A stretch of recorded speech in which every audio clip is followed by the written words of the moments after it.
Sing along to the God of all creation. So let be true. There are no limits with you. Oh yes, Lord, no limitless. Nothing too hard for you. No limitless. Nothing you cannot do. You're bigger, you're greater, and you're stronger. I know you're limitless. Nothing you're limitless. Oh, thank God. Thank you, Jesus. God is limitless.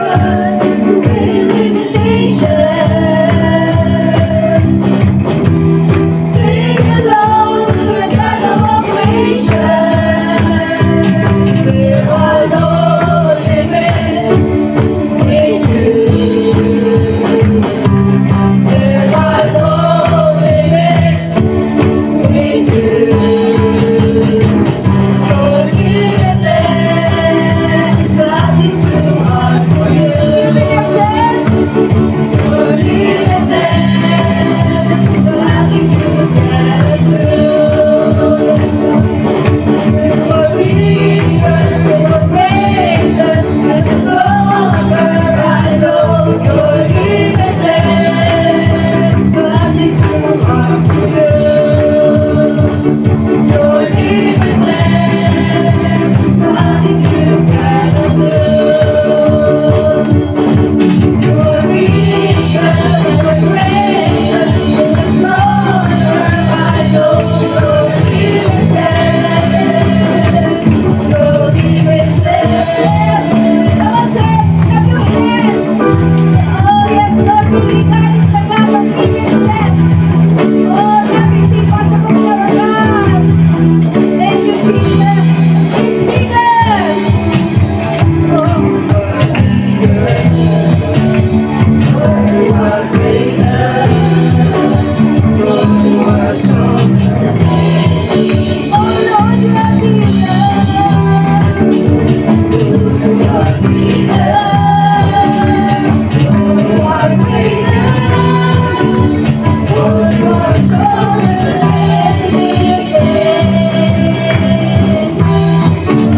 Lord, you are bigger.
thank you so much for this opportunity, Pastor Rachel.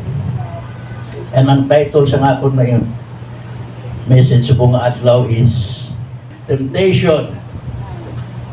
During this day, sa aton nga pagkabuhi, we have 12 months sa katuig nila. But there are 4 months sa sining katuig nga ang tao so excited katama. Makita mo, it's on the air. Excited katama ang mga tao. Wala sila pala, wala na pala sila sa kinuhingan. Very excited din sila. Amo ini ang 4 ka bulan sa bare months.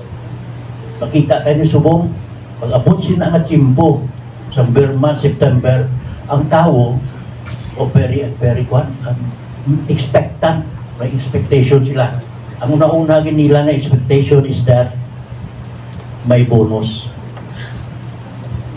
Ikaduha, paano paggasto sa bonus? Ang iba niya, may arayan na iban, huwag pagani mabato ng bonus na batian pa lang ha, may bonus ka nga batunon, huwag pa mabaton, kinutangan na. Kinunahan na. So, ano nga tabo? Imbes nga nito makuha ya, very neat na ilang makuha niya. Kaya nga, nagbayad pa sa interest, taas pa ka interest. Kaya nadula ang iya nga stewardship. Sa subong, hindi nga mga inadlaw, ang kaaway, kina-entice siya kita sa material things, sa entertainment, kagtapos sa aton nga human wants. Ara na ang iya nga temptation, dira iya ginasulod. Kay tungod amo ini ang system sang kalibutan. May arang isa ka daan na gini nga kanta. Ang iya nga first stanza mo ning iya ginahambal. You came, I was alone. I should have known you were temptation. You smiled, luring me on. My heart was gone, you were temptation. Daan na siya nga kanta. Pero makita natin how the devil works in us. Ang weapon ni Satanas para sa aton ng mga katawan is temptation. But to be tempted is not a sin. It is when we fall to that temptation that we sin. For in the Garden of Eden, makita natin dito sa Eden, ang object ni Satan sa iyang attack is the woman, which is the weaker one, and needing, kinahanglanon niya ang protection sa iyang asawa na si Adam. And the devil found her alone. So, wala siya sang fortification, wala siya sang covering sa kay Adam. Si Adam is more experienced sa iya. Wala siya sang counsel. So, sino ang iya nga gin-object? Si Eve. Ang ginatuan niya. And Eve was alone. Isa lang si Eve. He was alone. Though we know that Adam is just somewhere there, near Eve. Sa ato naman yung gospel, sa New Testament, sa Matthew 4, makita natin dira ang temptation ni Jesus. Kag amoy ni ang aton nga passage sa bunga adlaw. Nagasiling in Matthew 4 verse 1, nagasiling, then Jesus was led by the Spirit into the wilderness to be tempted by the devil. And after fasting 40 days and 40 nights, he was hungry. And the tempter came and said to him, if you are the Son of God, command these stones and to become loaves of bread. But he answered, it is written, man shall not live by bread alone, but by every word that comes from the mouth of God. Then the devil took him to the holy city and set him on the pinnacle of the temple and said to him, if you are the Son of God, throw yourself down.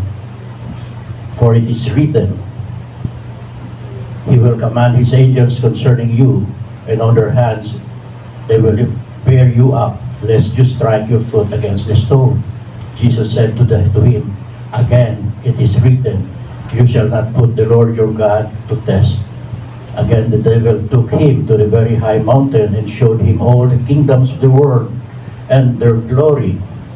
And he said to him, All this I will give you if you will fall down and worship me. Then Jesus said to him, Be gone, Satan, for it is written, You shall worship the Lord your God, and him alone, and him only shall you serve.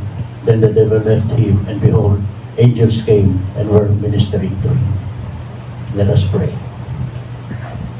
Father of great mercy, thank you for your complete covering upon us in every situation of our lives. And thank you, Lord, that you are in us and with us always. For we always need you, Lord, in our lives. We cannot trust ourselves, Lord, but we totally trust and depend upon you. So, Holy Lord, guard us, guard our lives, and protect us against all kinds of temptations that this world offers to us. Thank you, Lord, for giving us the way to escape temptation and to come to you and be with you always. In Jesus' name, Amen and Amen. So ang unang question is, what is the motive of the devil for tempting Jesus? For he knew that Jesus is the Son of God. Nabalanan niya, but Christ is the Son of God. E sa mga miracles ni Jesus, makita that He is truly God. He is truly God. Ang isa sa mga miracles ni Jesus is to drive out demons from persons na na-possess nila. Parehas na sa Luke 4:41, nagasiling dira. The demons also came out of many, crying, You are the Son of God. Therefore, kilala nila. They admit, You are the Son of God. Amo ni kinasinggit sa mga demonyo. But He rebuked them and would not allow them to speak because they knew that He was the Christ. So karon, ano ang aim sa temptation? Temptation that against the will of God. For the aim of temptation is the will. The will. Amo na ang aim sa temptation. Ang una again is through the body.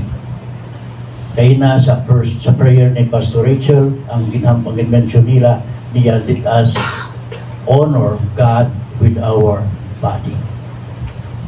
Amoy na ang target nga una sa kaaway sa aton. Kaya kung ang kaaway magpalapit sa aton, he is whispering in our mind.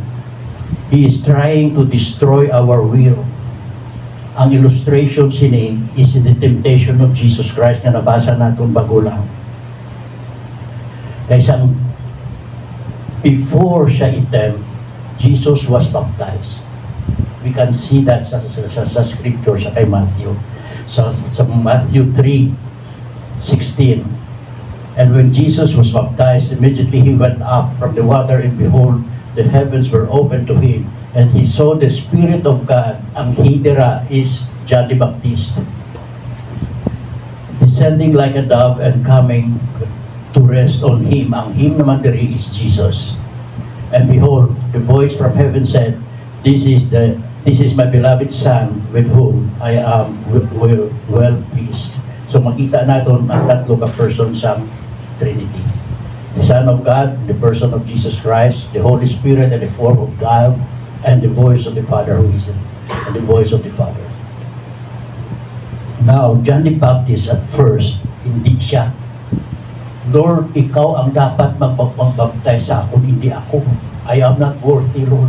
Siling ni John the Baptist. Pasiling ni Jesus, let it be so now. For thus it is fitting for us to fulfill all righteousness. Jesus was identifying himself to sinners, which ultimately he will bear their sins according to the will of the Father. Remember, ang ginaatake sa kaaway sa aton, it's not our body, it is our will ang ginaatake niya. Once the will is destroyed or weakened, tapos kita. Tapos kita. So in the wilderness, si Eve kaina, hindi pala isa lang si Eve. She was alone. Now in the wilderness, Jesus being alone was tempted for 40 days. That is through 40 days, he was tried in various ways by the devil. Hindi lang isa ka adlaw. The entire 40 days nga si Jesus ato sa wilderness, he is being tempted one way or another. Ara sa Luke 4:2 nagasiling, for 40 days being tempted by the devil, and he ate nothing during those days, and when they were ended, he was hungry. So ano karon ang point diri? Ang body ni Jesus may need. Kita tanan, we need food. Kung gutumon kita, ang iba nga sa aton mainit ang ulo. Ang iba hindi mo na mabugno kung gutom, hindi mo na masuklanon. Ang iba, I don't know, pero basta lain ang aton na attitude kung gutom kita. The temptation, however, which are recorded sa Matthew and Luke, did not take place until the 40 days was finished. And the last three of Jesus' temptation were designed to weaken his hold or commitment on the will of his heavenly Father. For when that commitment is weakened, the entire defense breaks down and sin. And if Christ fall, he cannot be our Savior. You see ang temptation? How it destroys? It does not destroy our body. It destroys our will, our soul. So at the end of the 40 days and night of fasting in the wilderness, Jesus was hungry and tired, and the need of the body are often used to attack the will. If we think that Satan is interested in the needs of the body, we are wrong. He is after our will, as he did to Jesus. The way we handle our body is just a sign of our basic will commitment. To counter the attack of Satan is to reaffirm our will. That in Matthew 4:10, Jesus responded, "Began Satan," intabog ya, in-rebuke sa gusto. "Began Satan, for it is written, you shall worship the Lord your God, and Him only shall you serve." Wala na kita sang iserve pangaiban, kang i-worship pangaiban, but only God and God alone. Are you not God? That we are serving a limitless God? Ang una ginakanta ta kanina, Lord, you have no limit. He is limitless, and we are serving Him. And He is protecting us and providing us all our needs and healing us of all our infirmities. And we can only be victorious over Satan and his enticement when we totally trust and depend upon God's will. We have to be determined to do God's will and hold fast to it. The reason is our adversary, the devil, prowls around like a rolling lion seeking someone to devour. Ara lang siya sa atong luyo. He is everywhere. Atok siya gani so hindi bala sa kay Job, sa pag-meeting ni Jesus sa mga angeles, araman si Satanas, nalagaw-lagaw lang.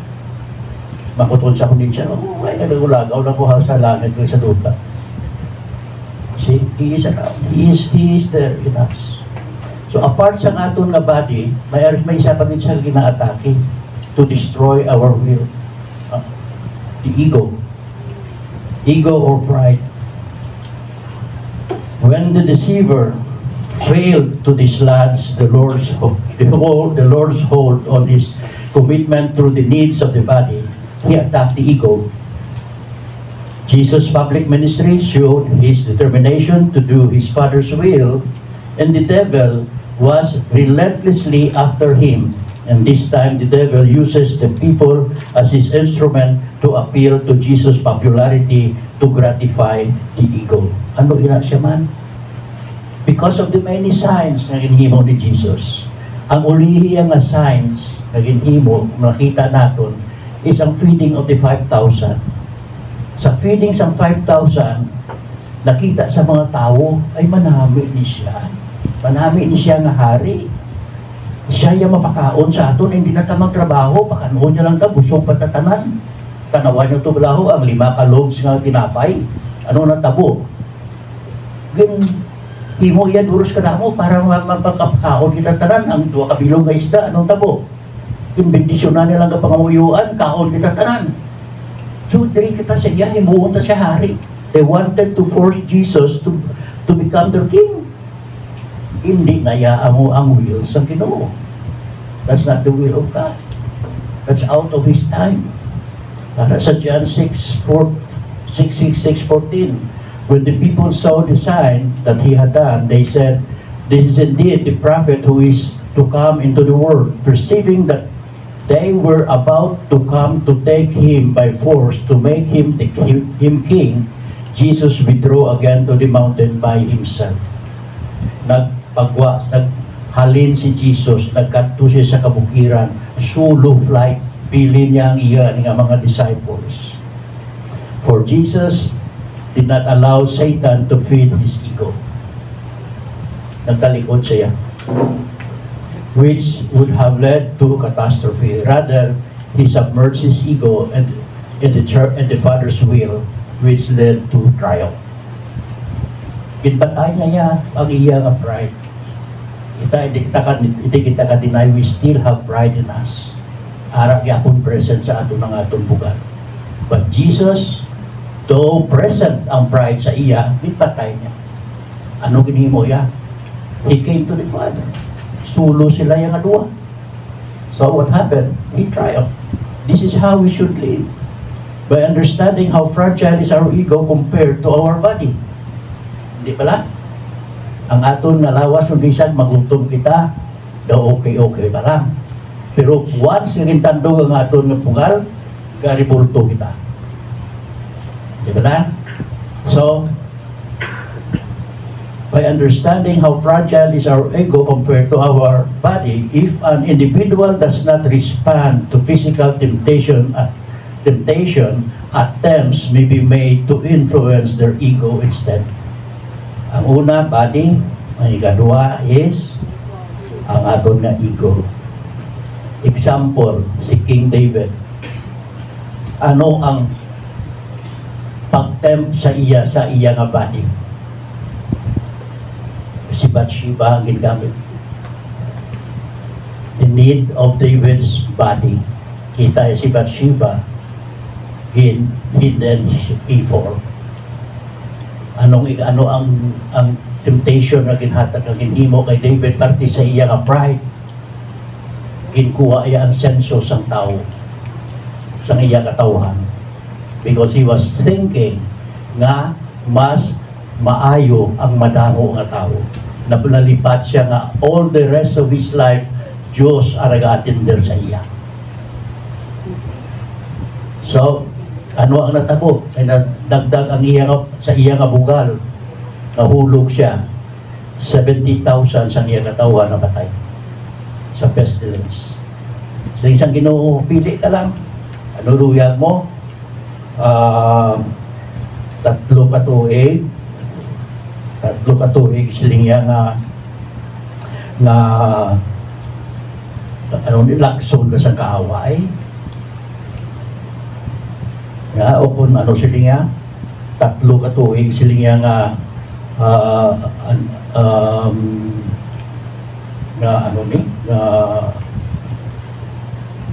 ang unang gali siling yan 3 katuig na famine.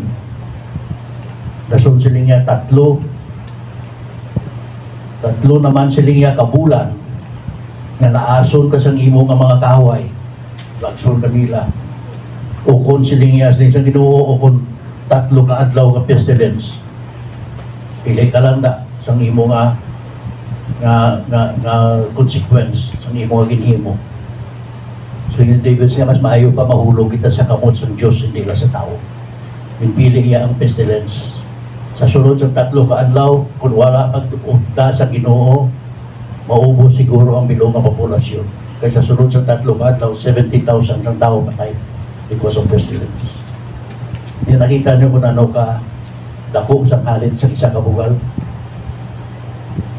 Masyado ka, ang iya nga halit sinasubra katama. Bugal lang, no? Bugal lang. So, Jesus, defeated the ego temptation by being alone, quietly communing with his Father to strengthen his resolve.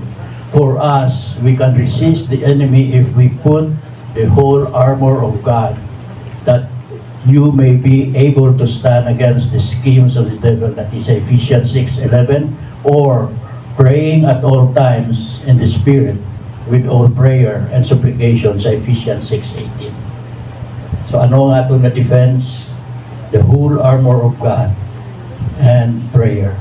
And then sa Revelation 12:11 nagasiling, and they have conquered him by the blood of the Lamb and by the word of their testimony, for they love not their lives even unto death.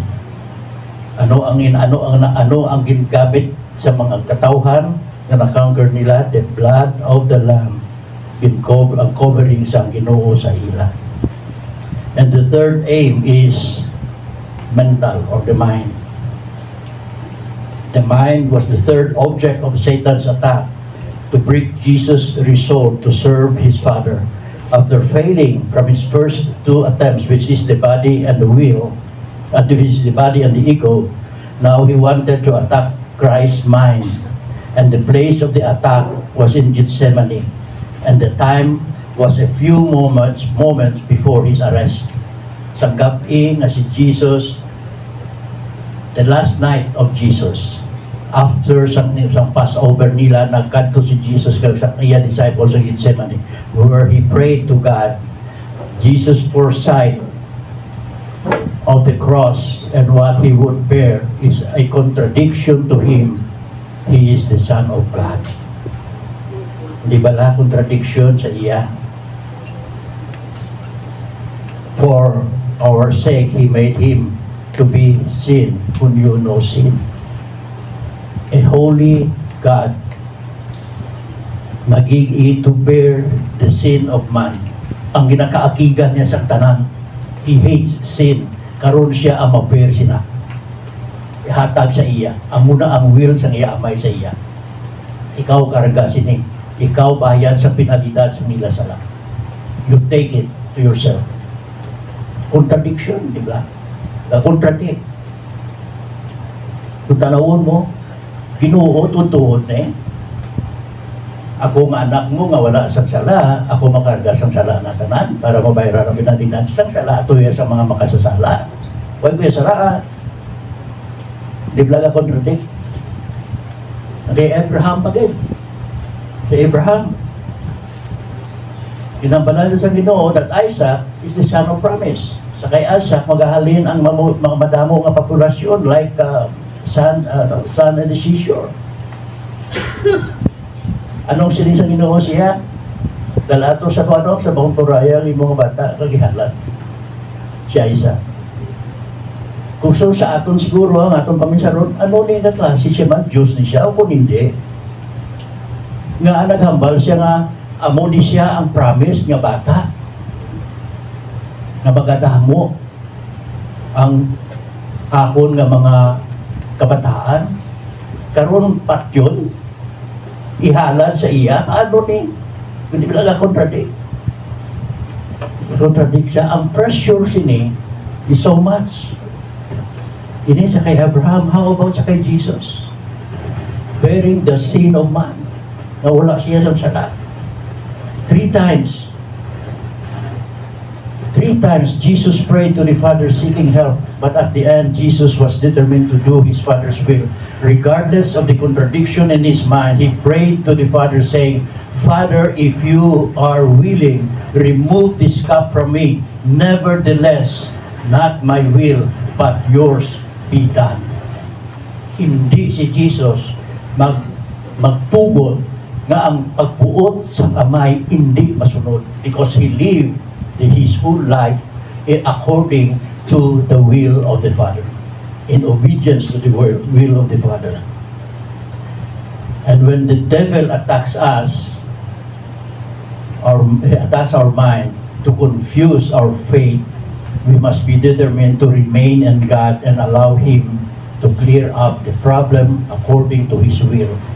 In Gethsemane, according to Matthew 26:42, Jesus went away a second time and prayed, "My Father, if this cup cannot go away unless I drink it, let your will be done." To, amo niya tawag nato nga total surrender. Total surrender of His will to the will of the Father. Amo man na ang pangayo sa ang amay naton sa aton. We have to surrender our will to His will. Agud to hindi kita mag-ilinaway. Kaya kung ang aton pagbuot lang ang matuman diri sa kalibutan, this is a chaos world. Sa subong gani may ara na nga Kristiyano nga nagapanindugan.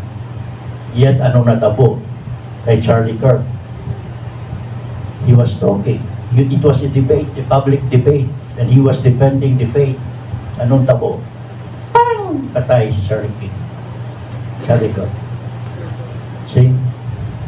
Ang kaaway is so much. Pero death is the open door to the kingdom of God.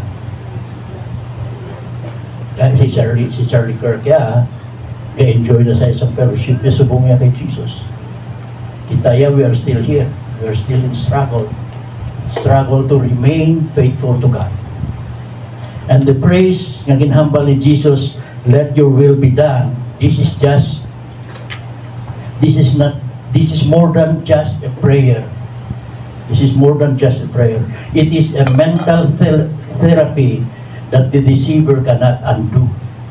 Anong silinga? Let your will be done. Ang buot silingon, imo ya pagbuot, hindi akon ano karon mahimo sa kaaway. Kaya ang will sa Ginoo matabo, magasarangan niyang Ginoo. Created being man siya. So, ang sabat ni Jesus, "Let your will be done, Father." Sa 2 Timothy nagasiling, "For God gave us a spirit not of fear, but of power and love and self-control." And the fourth and the last way or aim, ang ginatempt niya ang atong will, is emotions. Calvary was the place for the final tests of Jesus' commitment to His Father's will. Matthew 27:38, "At that time, 2 bandits were crucified with Him, one on His right hand, one on His right and the other on His left. Those who passed by kept insulting Him, shaking their heads and saying, 'You who were going to destroy the sanctuary and rebuild it in 3 days, save yourself. If you are the Son of God, come down from the cross.'" Nang ilan nasigitan sa mga tao, di ba lang? Jason, ano pagit? So, ano na nasigitan nila? Then, and at that time, hindi, isa pa.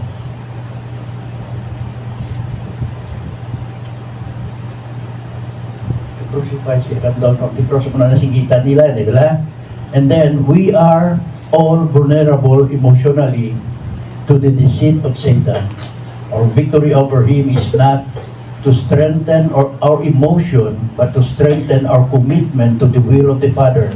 Emotions are notoriously unreliable, but if our commitment to God is firm, the Scripture says, "Little children, you belong to God and have overcome them, because the one who is in you is greater than the one who is in the world." Wala kita sa dapat nga ikahadlok. The Son of God was crucified between 2 bandits. Ano ang buot silingon sini? This shows a greater disgust. Sobra nga pag-insulto. Sobra nga makeri ang inahimo. May labot sila ang mga ang mga tao. They keep on shouting, keep on tempting Jesus. Ang emotional strain sa iya sa tunga chibo ay labot sa bodily pain na ginaagom niya. Ang emotional strain niya pagin is very staggering, because everybody abandoned Jesus. Even the Father abandoned Him, but only in the short moment. See, wala, He is alone, isa lang siya. because He is the one, the only one who can take and can take the sin of the world. The Lamb of God who takes away the sin of the world. Wala si Jesus upon. He was abandoned. The high priest, the scribes, the elders, the people are all challenging. Jesus come down from the cross. But behind it, Jesus knew that the deceiver is the one doing that. He knew it.